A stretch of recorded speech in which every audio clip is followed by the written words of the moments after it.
Hi guys, இன்னைக்கு நம்ம என்ன லெசன் பார்க்க போகிறோம் அப்படின்னு பார்த்தீங்கன்னா 6th ஃபர்ஸ்ட் டேர்மில் இருக்கக்கூடிய விசையும் இயக்கமும் அப்படின்னு சொல்லக்கூடிய ஒரு லெசன் தான் நம்ம பார்க்க போகிறோம். சரிங்களா? இயக்கம்னா ஒன்றும் இல்லை, இப்போ தள்ளுதல் அல்லது இழுத்தல். தள்ளுறது ஏதாச்சும் ஒரு பொருள் தள்ளுறது மூலமாக இல்லை இழுக்கிறது மூலமாக அந்த பொருளை இயங்க செஞ்சோம் அப்படின்னா அதுதான் பார்த்தோம் அப்படின்னா இயக்கம் அப்படின்னு சொல்கிறாங்க. ரைட்டா? இப்போ எக்ஸாம்பிள் பார்த்தோம் அப்படின்னா நம்ம கதவை மூடுறது, கால்பந்தை உதைக்கிறது, புத்தகத்தோட பையை தூக்குறப்ப இதெல்லாம் இயக்கம் அப்படின்னு சொல்றாங்க. ரைட்டா? அதாவது இழுத்தல் தள்ளுதல் ஷார்ட்டா சொல்லணும் அப்படின்னா அது இயக்கம்னா அது இழுத்தல் தள்ளுதல் இந்த செயல்கள் தான் இயக்கம். அடுத்து ஓய்வும் இயக்கம்னு சொல்றாங்க. ஓய்வுனா என்ன அப்படின்னு பார்த்தீங்கன்னா இப்போ இந்த புத்தகம் பார்த்தீங்க அப்படின்னா ஒரே இடத்துல இருக்கா ஏதான் என்ன சொல்றாங்க அப்படின்னா ஓய்வுன்னு சொல்றாங்க. ஸோ அந்த புத்தகத்தை நம்ம ஒரு இடத்துல இருந்து இன்னொரு இடத்துக்கு நகர்த்துறப்ப இயக்க நிலைக்கு மாறுறதா புத்தகத்தை சொல்லியிருக்காங்க. ரைட்டா? நெக்ஸ்ட் ஓகே, இது இம்பார்ட்டன்ட். இது நமக்கு கொஸ்டினை கேட்கறதுக்கு நிறைய சான்சஸ் இருக்கு. காலத்தை பொறுத்து ஒரு பொருளின் நிலை மாறும் அப்படின்னா அது இயக்கம். காலத்தை பொறுத்து ஒரு பொருளோட நிலை மாறுனுச்சுன்னா அது இயக்கம். அந்த பொருள் அதே இடத்துல இருந்துச்சு அப்படின்னா அதுக்கு பேரு ஓய்வு அப்படின்னு சொல்றாங்க. அதை நோட் பண்ணிக்கணும். இயக்கம்னா என்ன, ஓய்வுனா என்ன அப்படின்ற மாதிரி டெஃபினிஷன்ல நமக்கு கேட்டுருவாங்க. அதை நோட் பண்ணிங்க. நெக்ஸ்ட் பார்த்தோம் அப்படின்னா இப்போ படகு எடுத்துக்கலாம். சரியா? இயக்கும் படகில் உள்ள மனிதன் ஆற்றின் கரையை பொறுத்து இயக்க நிலையில் இருக்கான். இப்போ நம்ம ஆற்று கரையில் நிற்கிறோம்னு வச்சுக்கோம். ஆற்று கரையை பொறுத்து இந்த மனிதன் இயக்க நிலையில் இருக்கான். ஆனால் படகு பொறுத்து பார்த்தோம் அப்படின்னா ஓய்வு நிலையில் இருக்கிறாங்க அப்படின்னு கொடுத்துருக்காங்க. அதே மாதிரி தான் இங்கே ஊஞ்சில் ஆடிட்டு இருக்கப்ப ஊஞ்சிலை பொறுத்து நம்ம ஓய்வு நிலையில் இருப்போம். சுற்றுப்புறத்தை பொறுத்து தோட்டத்தை பொறுத்து நம்ம என்னது இயக்க நிலையில் இருப்போம்.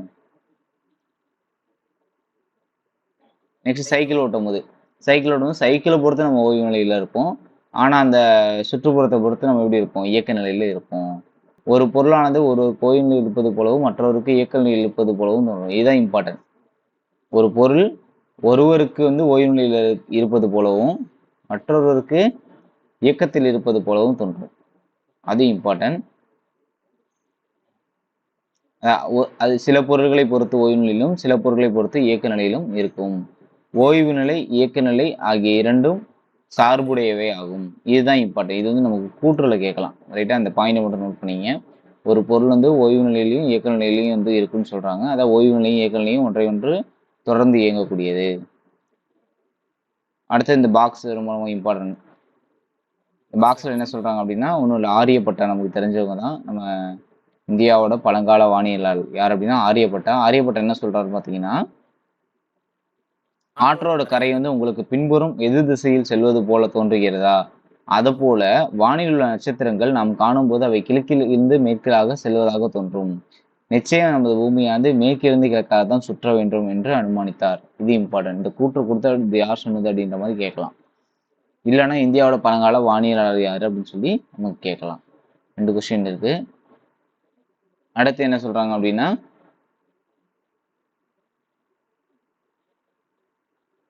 ஓகே, இழுத்தல் தள்ளுதல் இந்த நிகழ்வுகள் தான் நமக்கு என்ன அப்படின்னா ஒரு பொருளை இயக்கத்துக்கு கொண்டு வருது அப்படின்ற சொல்லி பார்த்தோம். அதாவது பொருள்களின் மீது, அதாவது உயிருள்ள அல்லது உயிரற்ற காரணிகளால் செயல்படுத்தப்படும் இழுத்தல் தள்ளுதல் எதை என்ன சொல்றாங்க அப்படின்னா விசை அப்படின்னு சொல்றாங்க. ஒரு விசைன்னா என்னது? இழுத்தல் தள்ளுதல் அப்படின்றது தான் ஒரு விசை. விசையை 2ஆ பிடிக்கிறாங்க. தொடு விசை, இன்னொன்று தொடா விசை. விசைகள் பொதுவாக 2ஆக வகைப்படுத்தின தொடு விசை, தொடா விசை. தொடு விசை மற்றும் தொடா விசைக்கு எக்ஸாம்பிள் காற்றில் கொடி ஆடுவது, அது தொடு விசை தான். மாடு வண்டியை இழுக்கிறது, இதெல்லாம் தொடு விசை தான். எது தொடா விசை அப்படின்னு பார்த்தீங்கன்னா இந்த 2 இதுவும் ரொம்ப ரொம்ப இம்பார்ட்டன்ட். காந்த விசை, இன்னொன்று புவியீர்ப்பு விசை. இது 2ம் தொடா விசைக்கு எக்ஸாம்பிள் கொடுத்துருக்காங்க. அதாவது பொருளினை தொடுவதன் மூலம் விசையான செலுத்தப்படுகிறது. இது தொடு விசை. ரைட்டா? இந்த தேங்காய் கீழே விழுவுறதெல்லாம் பார்த்தோம்னா புவியீர்ப்பு விசையினால தான் தேங்காய் கீழே விழுகுது. ஸோ இது நமக்கு தொடா விசைக்கான எக்ஸாம்பிள். காந்தத்துக்கு பக்கத்துல ஒரு இரும்பு ஆணியெல்லாம் கொண்டு வரும்போது காந்தம் என்ன பண்ணும், இரும்பு ஆணியை ஈர்க்கும். இது தொடா விசைக்கு எக்ஸாம்பிள். அதான் விசையை பொறுத்து காரணிகள், உயிருள்ள காரணிகள் இல்லை உயிரற்ற காரணிகள். இந்த உயிருள்ள காரணிகளும் உயிரற்ற காரணிகளும் ஒரு பொருளின் மீது செலுத்தக்கூடிய இழுத்தல் தள்ளுதல் செயல்கள் தான் அது விசைன்னு சொல்றாங்க. தொடுதலோட அடிப்படையில் பார்த்தோம் அப்படின்னா ஒன்று தொடு விசை, இன்னொன்று தொடா விசை. காத்துல கொடி ஆடுறதெல்லாம் பார்த்தோம்னா தொடு விசை எக்ஸாம்பிள். இங்கே புவியீர்ப்பு விசையும் ப்ளஸ் காந்த விசையும் வந்துடும். இது 2 நோட் பண்ணிக்கோங்க. இதெல்லாம் சும்மா வந்து கதை தான் கொடுத்துருப்பாங்க. இதில் பெருசாக வேறு எதுவும் இல்லை. ஜென்ரல் திங்ஸ் தான், நம்ம சும்மா ரீட் பண்ணாலே தெரியும். பெருசாக ஒன்றும் இல்லை. கொஷின் பாயிண்ட் ஆஃப் வியூவில் மட்டும் நம்ம படித்தாலே போதுமானதாக இருக்கும். ரைட்டா? ஒரு மாட்டு வண்டியை நிறுத்துவதற்கு விசையை செலுத்துகிறார். விசையானது பொருள் நகரும் திசைக்கு எதிர் திசையில் செலுத்தப்படும் போது ஒரு பொருளின் வேகத்தினை குறைக்கிறது. இது இம்பார்ட்டன்ட். விசையானது ஒரு பொருள் நகரும் திசைக்கு எதிர் திசையில் செலுத்தப்படும் போது அது பொருளோட வேகத்தை குறைக்கிறது, அப்படி இல்லைன்னா பொருளோட இயக்கத்தை நிறுத்துகிறது. இது நோட் பண்ணிக்கணும். நெக்ஸ்ட் இந்த இடம், ஒரு பொருளின் இயக்க நிலையோ ஓய்வு நிலையோ மாற்றக்கூடியது, ஒரு பொருளின் வேகத்தினை அதிகரிக்கக்கூடியது, குறைக்கவோ செய்யக்கூடியது, இயக்கத்தை நிறுத்தவோ திசையை மாற்றவோ பொருளோட வடிவத்தை அதிகரிக்கவோ விசை வந்து செயல்படுகிறது அப்படின்னு சொல்றாங்க. ரைட்டா? எவ்வளவு இது கொடுத்துருக்காங்க பார்த்தீங்கன்னா, எல்லாத்தையுமே நம்ம நோட் பண்ணிக்கணும். பொருளை ஓய்வு நிலையிலிருந்து இயக்க நிலைக்கு மாற்றுறதோ, இல்லை இயக்க நிலையிலேருந்து ஓய்வு நிலைக்கு மாற்றுறதோ, பொருளோட வேகத்தையோ திசையோ இல்லை ரெண்டையுமே மாற்றுறதோ, இல்லை பொருளோட வடிவத்தை மாற்றுறதோ, இது எல்லாமே இம்பார்ட்டன்ட். இதெல்லாம் எதால பண்ண முடியும்னா விசையால தான் பண்ண முடியும்.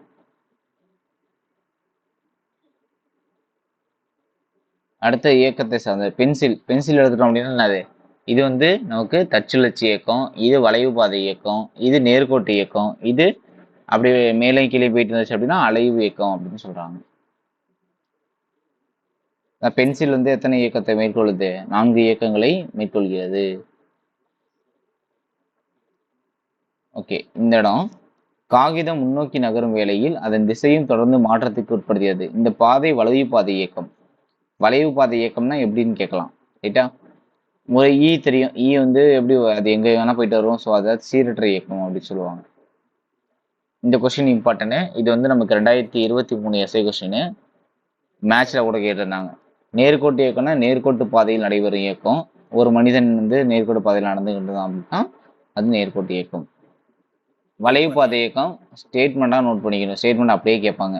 முன்னோக்கி சென்று கொண்டு தனது பாதையின் திசையை தொடர்ந்து மாற்றிக்கொண்டே இருக்கும் பொருளின் இயக்கம்.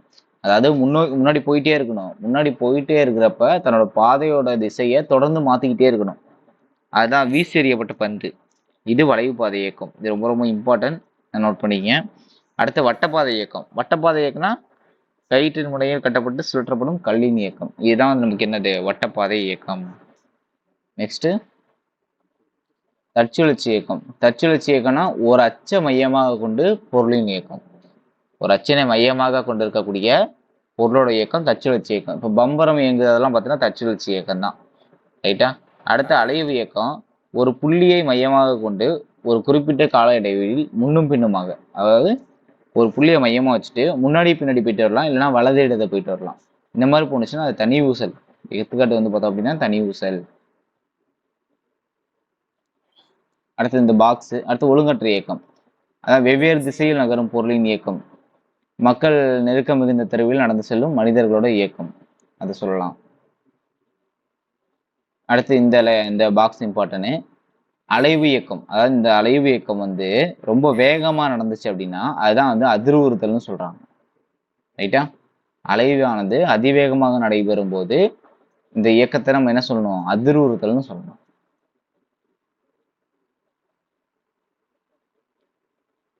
எக்ஸாம் பாயிண்ட் ஆஃப் வியூல பார்த்தா போதும். இதெல்லாம் பெருசா அவ்வளோ இதெல்லாம் இம்பார்ட்டன்ட் இல்லை. என்ன இம்பார்ட்டன்டோ அதை மட்டும் நான் சொல்லிடுறேன். அதை மட்டும் நோட் பண்ணிட்டாலே போதும். கால ஒழுங்கு மற்றும் கால ஒழுங்கற்ற இயக்கம். கால ஒழுங்கு இயக்கம் அப்படின்னா, இப்போ கடிகாரத்துல மணிமுல்லை காட்டும் முள்ளு, சரியா? மணியை காட்டக்கூடிய முள்ளு ஒரு எக்ஸாம்பிள். செகண்ட், அடுத்து மேலெலும்பும் பந்து. ரைட்டா? மேலெலும்பும் பந்து ரெண்டாவது எக்ஸாம்பிள். மூணாவது நீரில் தோன்றும் அலை. இந்த மூணும் கால ஒழுங்கு இயக்கத்துக்கு எக்ஸாம்பிள். ரைட்டா? இது பாருங்க, கடிகாரத்துல மணியை காட்டக்கூடிய முள்ளு, செகண்ட் வந்து மேல் எழும்பக்கூடிய பந்து, தேர்டு வந்து பார்த்தோம் அப்படின்னா நீரில் தோன்றக்கூடிய அலைகள். இது மூணும் கால ஒழுங்கு இயக்கத்துக்கு எக்ஸாம்பிள். குறிப்பிட்ட கால இடைவெளியில் மீண்டும் மீண்டும் அலைகள் கரையில் மோதுகின்றன. இது இம்பார்ட்டன்ட். ஒரு குறிப்பிட்ட கால இடைவெளியில் மீண்டும் மீண்டும் நடைபெறும் இயக்கத்தை கால ஒழுங்கு இயக்கம்னு சொல்லுவாங்க. அதாவது இந்த நீரில் தோன்றும் அலைகள், அதுதான் வந்து இது கடல் அலையை எக்ஸாம்பிளா எடுத்துக்கலாம். அந்த மீண்டும் மீண்டும் அலைகள் வந்து கரையில் மோதுகிறது கால ஒழுங்கு இயக்கத்துக்கு எக்ஸாம்பிள். கால ஒழுங்கற்ற இயக்கத்துக்கு எக்ஸாம்பிள் என்ன சொல்லலாம்? காற்றில் அசைந்தாடும் கொடி. இது இம்பார்ட்டன்ட். காற்றில் அசைந்தாடக்கூடிய கொடி வந்து கால ஒழுங்கற்ற இயக்கத்துக்கு எக்ஸாம்பிள். அது ஒரு குறிப்பிட்ட கால இடைவெளியில் சீராக நடைபெறாது. இந்த இயக்கம் கால ஒழுங்கற்ற இயக்கம். புவியை சுற்றியோட நிலவோட இயக்கம் கால ஒழுங்கு இயக்கம். அது அலைவு இயக்கம் கிடையாது. ஆனால் ஊஞ்சலில் ஆடிக்கொண்டிருக்கும் ஒரு குழந்தையின் இயக்கம் கால ஒழுங்கு மற்றும் அலைவு இயக்கம். ஊஞ்சலில் ஆடிக்கொண்டிருக்கிற ஒரு குழந்தையோட இயக்கம் 2 இயக்கம் வருது. கால ஒழுங்கு இயக்கம் பிளஸ் வந்து அலைவு இயக்கம். இந்த பாக்ஸ் இம்பார்ட்டன்ட். எடுத்து இந்த பாக்ஸ்ல என்ன சொல்றாங்க அப்படின்னா, இப்போ அலைவு இயக்கம் எல்லாமே கால ஒழுங்கு இயக்கமா இருக்கும். ஆனா கால ஒழுங்கு இயக்கம் எல்லாமே அலைவு இயக்கமா இருக்காது. இப்போ எக்ஸாம்பிள் வந்து பார்த்தா அப்படின்னா, ஊஞ்சல் ஆடக்கூடிய குழந்தை அதை என்ன சொல்லலாம், அதை அலைவு இயக்கம்னு சொல்லலாம் பிளஸ் கால ஒழுங்கு இயக்கம்னு சொல்லலாம். ஆக்சுவலா ஊஞ்சல் ஆடக்கூடிய குழந்தை அலைவு இயக்கம் தான். அந்த அலைவு இயக்கம் எல்லாமே என்னது நமக்கு கால ஒழுங்கு இயக்கமா கண்டிப்பா அமையும். இப்போ எக்ஸாம்பிள் கால ஒழுங்கு இயக்கம்னா பூமி வந்து சூரியனை சுத்தி வர்றது கால ஒழுங்கு இயக்கம். ஆனா அது அலைவு இயக்கமா அப்படின்னு கேட்டீங்கன்னா அது அலைவு இயக்கம் கிடையாது. அதுதான் இதுக்கான எக்ஸாம்பிள். இதை நோட் பண்ணிங்க, இது இம்பார்ட்டன்ட்.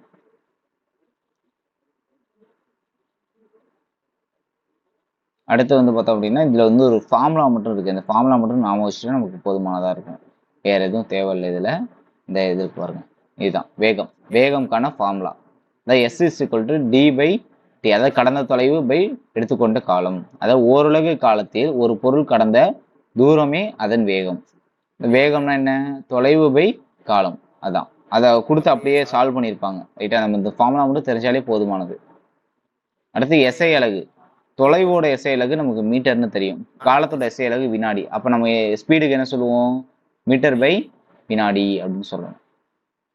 ரைட்டா. அடுத்து இந்த உசைன் போல்ட்டை பற்றி ஒரு பாக்ஸ் வந்து கொடுத்துருப்பாங்க. உசைன் போல்ட் வந்து 100 மீட்டர் தூரத்தை வந்து 9.58 வினாடிகளில் கடந்திருக்காரு. இதை மட்டும் நம்ம நோட் பண்ணிக்கணும். அடுத்து சிறுத்தை வந்து என்ன பண்ணணும் அப்படின்னா வேகமாக ஓடக்கூடிய ஒரு விலங்கு. எவ்வளோ ஸ்பீட் அப்படின்னு பார்த்தீங்கன்னா 112 km/h. ரைட்டா. சிறுத்தை வந்து வேகமாக ஓடக்கூடிய விலங்கு, 112 km வேகத்தில் ஓடக்கூடிய ஒரு விலங்கு. அடுத்து சீரான இயக்கம், சீரற்ற இயக்கம். இப்போ எக்ஸாம்பிள் என்ன சொல்லலாம் அப்படின்னா, ஒரே ஸ்பீட்ல போயிட்டே இருக்கணும். அதுதான் வந்து சீரான இயக்கம்னு சொல்லுவாங்க. ஒரு குறிப்பிட்ட கால இடைவெளியில் ஒரே வேகத்தில் சென்று கொண்டு இருந்துச்சு அப்படின்னா அதை சீரான இயக்கம் அப்படின்னு சொல்லுவாங்க. ரைட்டா. அடுத்து சீரற்ற இயக்கம்னா என்ன, இந்த டைம் லைன் கொடுத்துருக்காங்க பார்த்தீங்களா, இயக்கம் அவ்வளோதான். இந்த ஒன்று பார்த்தோன்னா அந்த லெசனே முடிஞ்சு போச்சு. இயக்கத்தை என்ன சொல்றாங்கன்னா, இயங்கும் பாதை அடிப்படையில் நேர்கோட்டு இயக்கம், வளைவு பாதை இயக்கம், வட்டப்பாதை இயக்கம், தச்சுழற்சி இயக்கம், அலைவு இயக்கம், ஒழுங்கற்ற இயக்கம். அதே மாதிரி கால இடைவெளியில கால ஒழுங்கு இயக்கம், கால ஒழுங்கற்ற இயக்கம். கால ஒழுங்கு இயக்கத்துக்கு எக்ஸாம்பிள் என்ன சொன்னேன், அலைகள் வந்து கரையில மோதுறது, கடிகாரத்தோட இயக்கம், பந்து மேலெழும்பக்கூடிய பந்து.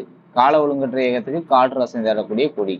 அடுத்த சீரான இயக்கம், சீரற்ற இயக்கம் தான் நம்ம பார்த்துட்டு இருக்கோம்.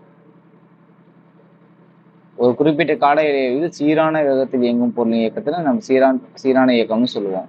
மாறுபட்ட வேகத்தில் இயங்கும் பொருளின் இயக்கத்தை சீரற்ற இயக்கம் அப்படின்னு சொல்றோம்.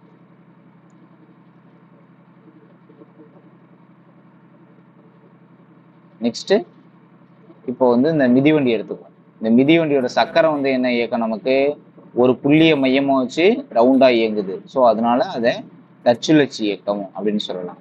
மிதிவண்டி வந்து முன்னோக்கி தான் போகுது. அப்ப என்ன சொல்றாங்க, நேர்கோட்டு இயக்கம் அப்படின்னு சொல்றோம். இப்ப தையல் இயந்திரத்தை எடுத்துக்கிட்டோம் அப்படின்னா தையல் ஊசியோட இயக்கம் என்ன, அலைவு இயக்கம். தையல் ஊசி ஏன்னா மேலே இப்படி தானே மேலே தானே போயிட்டு வரும், அதனால அது வந்து அலைவு இயக்கம்னு சொல்லுவாங்க. சக்கரத்தோட இயக்கம்னா ஒரு புள்ளிய மையமா வச்சு அது சுத்திக்கிட்டே இருக்கு, அதான் இப்ப தச்சுழற்சி இயக்கம். மிதிப்பானோட இயக்கம் அலைவு இயக்கம். அடுத்து ரோபோட்டுன்றது நமக்கு தெரியும், தானியங்கி இயந்திரம். மனிதர்களோட துல்லியமாகவும் சிறப்பாகவும் ஒரு வேலையை செய்யக்கூடியது. ரோபோட்னா உத்தரவுக்கு படிந்த ஊழியர் அப்படின்ற ஒரு பொருள்படக்கூடிய ரோபோட்டோ அப்படின்னு சொல்லக்கூடிய ஒரு செக்கோஸ்லோவாக்கிய வார்த்தையிலேருந்து ரோபோட்ன்ற வார்த்தையை வந்து உருவாக்கியிருக்காங்க. ரோபோட்டிக்ஸ் அப்படின்றது ரோபோட்டுகளை பற்றி படிக்கக்கூடிய ஒரு அறிவியல். அடுத்து ரோபோட்டை பற்றி பார்த்தோம் அப்படின்னா இது ஆர்டிஃபிஷியல் இன்டெலிஜென்ஸ் செயற்கை நுண்ணறிவு வந்து நமக்கு வந்து இருக்கும் ரோபோட்டுகளுக்கு. அடுத்து வந்து இதை வந்து நமக்கு மேட்ச்ல கேட்கலாம். மின்னணு உணர்விகள் ரோபோட்டுகளோட கண்களாகவும் காதுகளாகவும் இருக்கு. இரட்டை கேமரா வந்து 3D டைமென்ஷனை கொடுக்கும். இந்த உலகத்தை பத்தின 3D டைமென்ஷனை கொடுக்கக்கூடியது இரட்டை கேமரா. மைக்ரோஃபோன் நமக்கு தெரியும், ஒளியை வந்து உணர உதவும். அழுத்த உணர்விகள் எதுக்கு அப்படின்னா தொடுதலுக்கான நுட்பத்தினை அளித்து ஒரு முட்டையையோ இல்லை ஒரு பாரமான பொருள் ஒன்றை தூக்கும் போது எப்படி தூக்கணும் அப்படின்றத நமக்கு வந்து உணர்த்துவாங்க. அடுத்து இதுதான் நம்ம கொஸ்டின் என்ன அப்படின்னா என்ன அலைகள்னு கேட்பாங்க. ரேடியோ அலைகள். கணிப்பொறி ரேடியோ அலைகள் பரிமாற்றம் மூலம் செய்திகளை அனுப்பவும் பெறவும் உதவுகின்றன. அப்போ இந்த ஒரு கொஸ்டின் ரேடியோ அலைகள் கேட்பாங்க. இது நமக்கு தெரிஞ்ச ரேடியோ அலைகள் இருக்கும் அப்படின்றது தெரிஞ்சதுதான். நெக்ஸ்ட் வந்து நானோ ரோபோட்டுகள். அது நுண்ணிய இடங்களில் தங்கள் பணியை செய்வதற்காக உருவாக்கப்பட்ட மிகச்சிறிய ரோபோட்டுகள் நானோ ரோபோட்டுகள். நானோ ரோபோட்டுனா என்னன்னு தெரிஞ்சா மட்டும் போதுமானதா இருக்கும். ரத்த ஓட்டத்தில் செலுத்தி நல்ல செல்கள் அழிக்காம புற்றுநோயால் பாதிக்கப்பட்ட செல்களை மட்டும் அழிச்சிச்சு அப்படின்னா அது வந்து எவ்வளவு சிறப்பாக இருக்கும் அப்படின்னு நேனோ ரோபோட்டை பற்றி கொடுத்துருக்காங்க. நேனோனாலே நமக்கு 10⁻⁹ இது வந்து தெரிஞ்சிருக்கணும். அவ்வளோதான், லெசன் முடிஞ்சிருச்சு. நம்ம ஆல்ரெடி பார்த்தது தான். இயக்கமும் ஓய்வும் ஒன்றை ஒன்று சார்ந்துள்ளவை. நான் ஏன் நினைவில் கொள்கை ஃபுல்லாக எடுக்கிறேன்னா அந்த நினைவு கொள்கையில தான் நமக்கு நிறைய கொஸ்டின் இருக்கும். நினைவில் கொள்கை ப்ளஸ் புக் பேக்கு பாக்ஸு இது மட்டும் பார்த்தாலே போதும். நினைவில் கொள்கை பாக்ஸு புக் பேக்கு இதை நல்லா பார்த்துக்கணும். அப்போ ஒரு சில பாயிண்ட் நான் சொல்கிறது நீங்கள் நோட் பண்ணிக்கணும். இதை மட்டும் நோட் பண்ணாலே நமக்கு ஒரு லெசன்லேருந்து எவ்வளோ கொஸ்டின் எடுப்பாங்க அப்படின்றத நம்ம ஈஸியாக கெஸ் பண்ணிடலாம். வேறொரு நிலையில் இருந்து பார்க்கும்போது ஓய்வு நிலையில் பொருட்கள் இயக்க நிலையிலும் இயக்க நிலையில் உள்ள பொருட்கள் ஓய்வு நிலையிலும் தோன்றும். இதுவும் இம்பார்ட்டன்ட். தள்ளுதல் இழுத்தல் இந்த செயல்கள் வந்து ஒரு பொருளின் மீது விசையானது செயல்படுத்தப்படுகிறது. விசையானது உயிருள்ள உயிரற்ற புறக்காரணிகளால் செலுத்தப்படலாம். பொருளின் மீது செயல்படும் விசையானது பொருளை ஓய்வு நிலையிலிருந்து இயக்க நிலைக்கோ இல்லை இயக்க நிலையிலிருந்து ஓய்வு நிலைக்கோ இல்லது வேகத்தையோ திசையையோ இல்லை பொருளோட வடிவத்தையோ மாற்றும் அப்படின்னு சொல்லி பார்த்துருந்தோம். விசையை தொடு விசை தொடா விசைன்னு ரெண்டா பிரிக்கலாம். இது ஃபார்முலா தான் நமக்கு சொன்னது தான். Speed is equal to d/t, அதாவது டிஸ்டன்ஸ் பை டைம். அப்போ மீட்டர் பை வினாடி அப்படின்னு சொல்லலாம். அதை இயக்கத்தை அதன் பாதையை பொறுத்து என்ன பண்ணலாம், கால ஒழுங்கு உடையவை கால ஒழுங்கற்ற உடையவை அப்படின்னு சொல்லலாம். வேகத்தை பொறுத்து சீரான இயக்கம் சீரற்ற இயக்கம் அப்படின்னு சொல்லலாம். சரி, ஓகே. புக் பேக் மட்டும் நெக்ஸ்ட் தனியாக நான் வந்து உங்களுக்கு வந்து ஒரு வீடியோ கொடுத்துட்றேன். சரி, 6லேருந்து 10 வரை இருக்கக்கூடிய புக் பேக்கு நான் தனியாக உங்களுக்கு வீடியோ கொடுத்துட்றேன். இதை பார்த்துங்க. நம்ம நெக்ஸ்ட் வீடியோவில் வந்து நம்ம சந்திக்கலாம்.